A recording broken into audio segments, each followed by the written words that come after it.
Hello students, welcome to EPG Pathsala. I am Dr. V. Premla Priyadarshini from the Department of Food Service Management and Dietetics of Avinash Lingam Institute for Home Science and Higher Education. We are here with you to teach you on the topic Fight Cancer with Lifestyle and Dietary Practices. Today's presentation of mine will have a brief introduction on cancer. Let me tell you that this current module will make you to gain knowledge on different types of cancer and its associated metabolic changes. Understand the concept on nutritional management of cancer and their preventive measures. Let me start our today's lesson with a better understanding on what cancer is. Cancer is the abnormal division and reproduction of cells which can develop in one's body. It is considered as a single disease, but it is a disorder which has many symptoms. The process of development of cancer in the body is known as carcinogenesis. It is a multi-stage process which includes 3 stages, namely initiation, promotion, and progression. In the initiation stage is the first stage of development of cancer cell from a normal cell. Promotion is the stage in which the cancer cell becomes active due to some promoting agent. And finally, during the progression stage, the division of cell becomes rapid and it proceeds to become a malignant tumor. To tell you, there are many types of cancer and the classification of cancer can be done based on many criteria. Based on the severity, cancer is of 2 types, the benign tumor and the malignant tumor. The benign tumor are enclosed in a membrane that prevents them from spreading. They are dangerous only if they interfere with normal function. For example, a benign brain tumor can cause illness and death if it blocks blood flow in the brain. On the other hand, malignant tumors are capable of invading surrounding structures including blood vessels, the lymph system and the nerve tissues. They can metastasize to the blood or lymph, thereby producing invasive tumor in almost any part of the body. Based on the type of sites the cancer occur, there are many types of cancers like brain cancer, colon cancer, breast cancer, cervical cancer, ovarian cancer, blood cancer, and etc. Basically, depending on the type of tissue a cancer cell invades, cancer can be of 5 types. Carcinoma, cancer that begins in the skin or in the tissue that lines or cover internal organ, that is in the epithelial cell. Sarcoma is a cancer that begins in the connective or supportive tissues such as bone, cartilages, fat, muscles or blood vessels. On the other hand, lymphoma and myeloma are the cancer that begins in the cell of the immune system. Leukemia, a cancer that starts in blood forming tissues such as the bone marrow and causes large number of abnormal blood cells to be produced and go into the blood. Melanoma is yet again another cancer that starts in the skin cells called melanocytes. Having seen on different types of cancer, let us now move on to the causes of cancer. There are many causes for the development of cancer.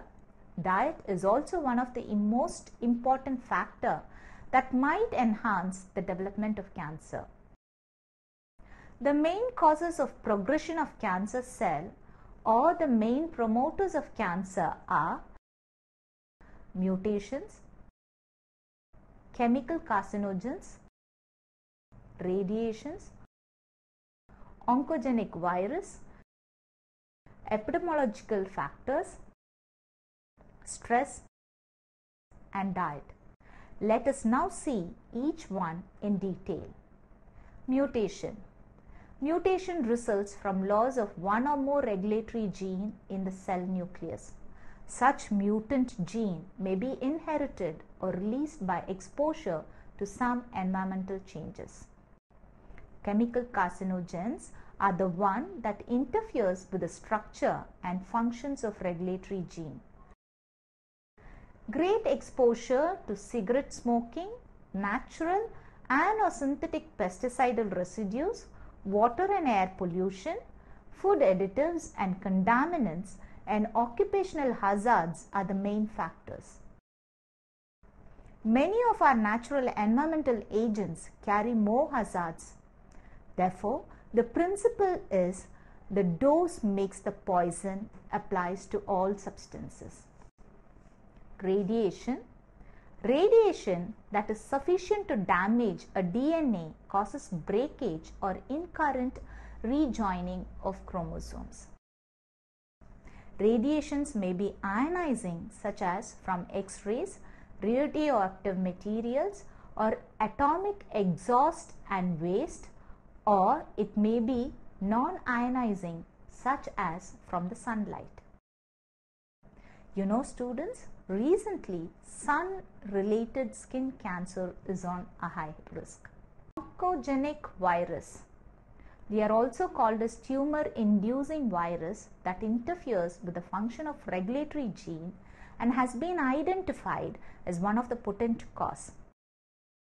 Example is a papilloma virus, a main causative agent for cervical cancer. Epidemiological factors. These factors may cause a variation in the distribution and occurrence of cancer in relation to region, race, gender, age, hereditary, and occupation. Stress. Psychic traumas, especially the loss of central relationship, does seems to carry a strong cancer correlation. Stressful states may also make a person more vulnerable to other factors present influencing the integrity of immune system, food behavior, and nutritional status. Is the diet. Diet contains both inhibitory and enhancers of carcinogenesis. The main types of diet enhancers of cancer cell developments are pesticides, mycotoxins, secondary metabolites produced by many mold, yeast, fungus, etc. Now let us see some of the common symptoms of cancer. Fever, chills, night sweats, obvious changes in the mole, weight loss, fatigue, loss of appetite, nausea and vomiting, malaise, irritability, insomnia, pain over the region are some of the general symptoms of cancer. The specific symptoms are: for lung cancer, cough, shortness of breath is a classical symptom. Colon cancer is normally symptomized by diarrhea, constipation, and bloody stools. On the other hand, for oral cancer, difficulty in swallowing and change in voice are the classical symptoms. For breast cancer, headache and swelling of breast, and for uterus and cervical cancer, discharge and bleeding are considered as a prominent signal.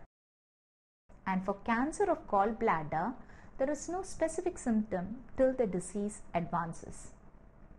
In advanced diseases, this complex metabolic syndrome is a major cause of morbidity and mortality. It is characterized by anorexia, early satiety, weight loss, wasting, and weakness, mainly due to metabolic abnormalities in cancer patient. A serious and a rapid change in metabolism of the patient who is suffering from cancer is observed. Some of the major metabolic imbalances observed are carbohydrate metabolism. That is, there would be a decrease in glucose tolerance level. Insulin resistance will be developed in insulin sensitive tissues, mainly the muscle and the gut.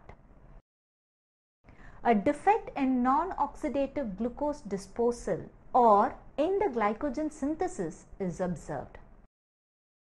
There would be an increase in gluconeogenesis, that is, generation of glucose from lactate, alanine and glycerol. An increase in total glucose production, turnover and recycling is also observed. Coming to the protein metabolism, muscle protein synthesis will be unchanged or decreased. The protein breakdown would be more or no change. The hepatic synthesis of acute phase protein will be increased. The specific alteration of plasma amino acid profiles are also observed. And in fat metabolism, a depletion of fat store and the lipid content in muscle is seen. An increase in lipolysis and fat oxidation is also observed. The turnover of fatty acids and glycerol will be increased. Due to the metabolic changes in carbohydrate, protein and fat metabolism, a number of eating problems sets in, like the mouth problem. Various problems contributing to eating difficulties may stem up with a sore mouth, stomatitis or taste changes. Upper GI tract problems like nausea, vomiting, general indigestion, bloating and specific surgery response such as post-gastronomy syndrome may occur, leading to eating problems. Nausea is enhanced by food that are hot, sweet, fatty or spicy. Frequent small feeding of cold foods, soft to liquid in texture, will make the personnel feel better. Eating dry foods such as crackers and dry toast on rising in the morning may be helpful. Coming to the lower GI tract problem, it includes diarrhea, constipation, flatulence, specific lactose intolerance or surgical responses. Therefore, students, to combat the metabolic changes and their associated eating problems, dietary management goals should be planned, achieve and or maintain optimal nutritional status and body weight, maximize benefit of the therapy, reduce symptoms secondary to the therapy, prevent or reverse a compromise in visceral and stomatic protein status, prevent or reserve immunosuppression, and to improve or maintain quality of life. Coming to the principles of nutrition therapy, nutrition plays a very important role in the prevention and cure of cancer. Cancer treatment can be of three types. Cure of cancer, which can be said as the complete response of the body to the treatment. Control of cancer, where the treatment just helps to extend the life of a person. And the third one, the palliative care, is taken when only the comfort measures can be taken care of. When a right amount of nutrition is given to the patient, there are many chances of curing and controlling cancer as it completely invades the metabolism of the body first. To achieve the main goals of nutrition therapy for any cancer patient, the diet should be a nutritionally adequate one. The intake of food should be planned according to the recommended dietary allowance of the patient according to the age and sex. Sometimes, due to the treatment therapies used to cure cancer, the nutritional requirement of the patient might increase. It is very important to meet those extra nutrients required by the patient so that the patient will be able to cope up with the health and to prevent the reversal of nutrient deficiency.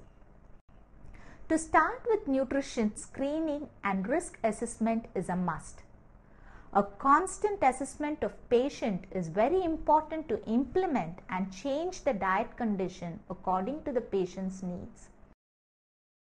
Nutritional screening and risk assessment is done on a regular basis so that the patient will be able to cope up fast and easily, and also the changing requirement of the patient body will be known. This will help us as a dietitian to plan a diet very much according to the need, and in turn will help us to bring back the nutritional status of the cancer patient.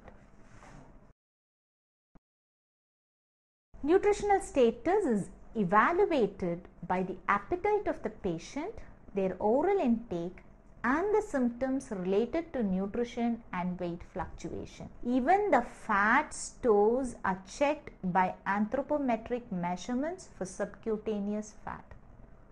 Students, so far we have learned what is cancer, their types, metabolic changes, symptoms, and the goals for dietary management.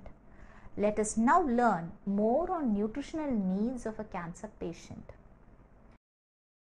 Nutritional needs. The increased need for energy, protein, vitamins, minerals, and fluids are based on demands made by the disease and its treatment and the individual's need. The nutritional needs required are: the total energy value of the diet must be increased to prevent excessive weight loss and to meet increased metabolic demand. Of the total dietary calorific values, carbohydrate must be sufficient to spare protein for vital tissue synthesis. For an adult patient with good nutritional status, about 2000 kilocalories should be provided for maintenance needs. Remember, a more malnourished patient may require up to 3 to 4000 kilocalories depending on the degree of malnutrition. For protein, additional protein is required to provide essential amino acids and nitrogens necessary for tissue regeneration, healing, and rehabilitation. An adult patient with good nutritional status needs 80 to 100 grams of protein to meet maintenance needs and to ensure anabolism. The main protein source can be from animal, as the absorption of protein from animal source is higher. Inclusive of plant sources of proteins like pulses will help to increase both the protein and the dietary fiber. Fish, egg, milk, pulses, sprouted grams, chicken are some of the best sources of protein. Coming to fat, both the type and amount of fat are believed to influence tumor formation. About 30% of energy should be supplied by fat sources. A nutritionally sound low-fat diet can be successfully implemented in highly motivated patients. The type of fat to be included can be good cholesterol and some fatty acids. Excessive intake of fat increases the calories, which will increase the weight of the patient, which again is a risk for cancer development. Hence, a required amount of fat helps in keeping up the calories and also prevent becoming obese. Oils that contain more omega-3 than omega-6 fatty acids such as flaxseed oil, pumpkin seed oil, canola, soya bean, a non-hydrogenated one, walnut, safflower oil, sesame, and virgin olive oil should be promoted. Heating vegetable oils at high temperature can change fatty acid and make them carcinogenic.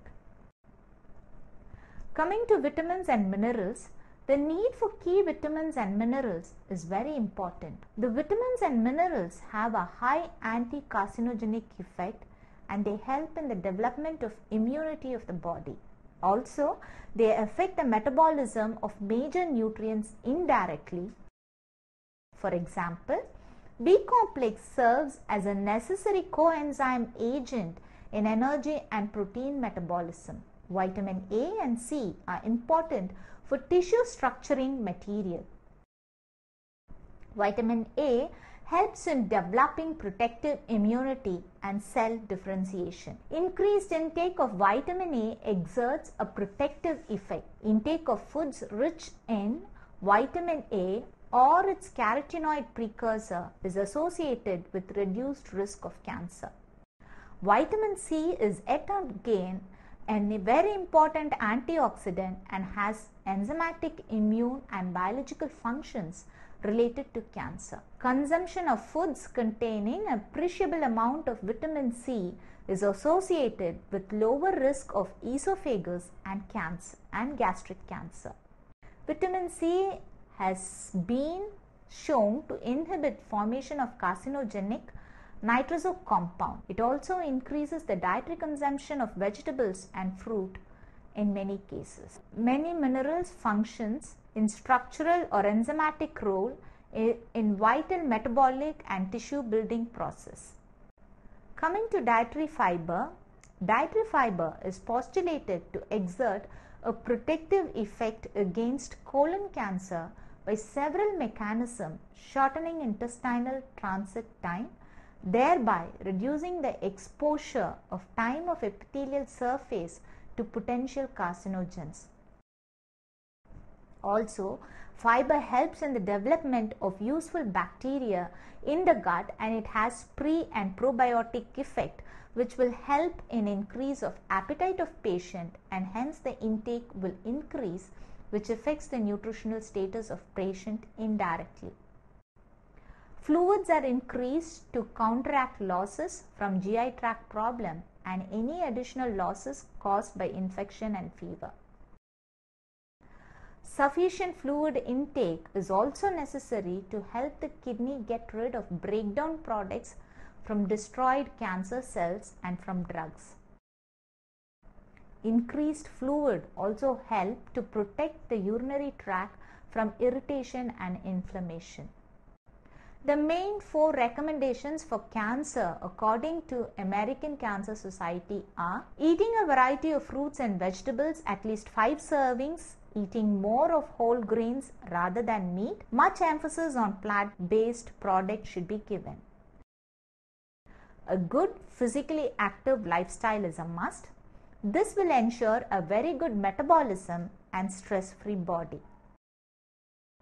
Maintain a very healthy BMI and a weight according to the age, height and gender. And the last one is limit the intake of alcoholic beverages. Now let us see some of the dietary changes that will lower your risk for cancer. Eat less total fat. That is, eat around 55 grams of fat per day. Switch from an animal-based diet to a plant-based diet. It's always helpful.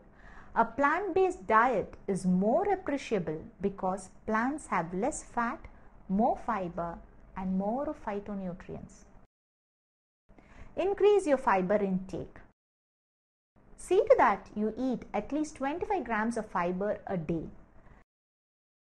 Best anti-cancer fiber sources are wheat bran, kidney bean, whole wheat, whole grains, legumes, whole grain breads and prunes.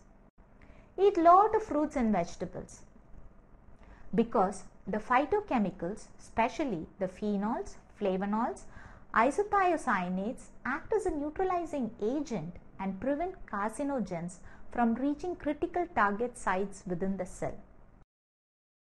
These phytochemicals are found in cruciferous vegetables like broccoli, cabbage, Brussels sprouts, mustard, greens and cauliflower. Eat more of soy product. Soya is a more healthy source of protein than meat, and they also reduce the risk for breast cancer in women. Change your oil. Oil that are rich in omega-3 fatty acids like fish and flax seeds have anti-cancer properties. Monounsaturated oils such as groundnut oil and olive oil also plays a very important role in cancer prevention. reusing of oil should be avoided. Eat foods containing calcium. Take between 500 to 1000 milligrams of calcium carbonate or calcium citrate daily. The best source of calcium are dairy sources such as yogurt, bony fish, milk, cheese and butter. Eat diet high in antioxidants because they protect the membrane of intestinal cells.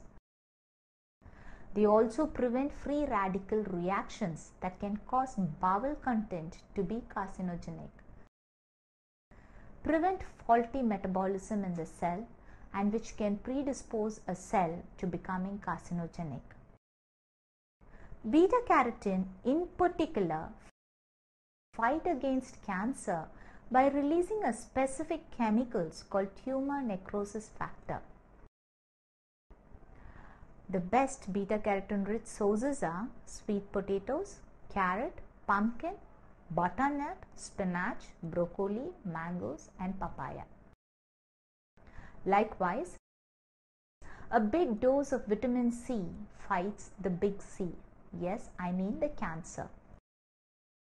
Vitamin C blocks the nitrosamine, a potent carcinogen in the gut, and also the anti-cancer property in vitamin E are similar to vitamin C and A.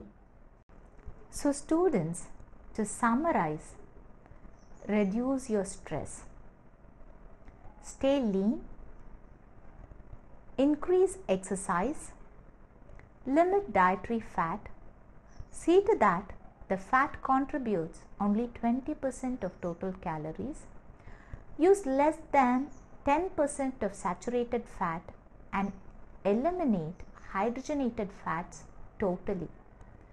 Increase fiber to between 25 to 35 grams a day. Eat lot of fresh fruits and vegetables. Eat foods high in antioxidants, beta carotene, vitamin C and vitamin E. Switch from a red meat to a seafood and soya product.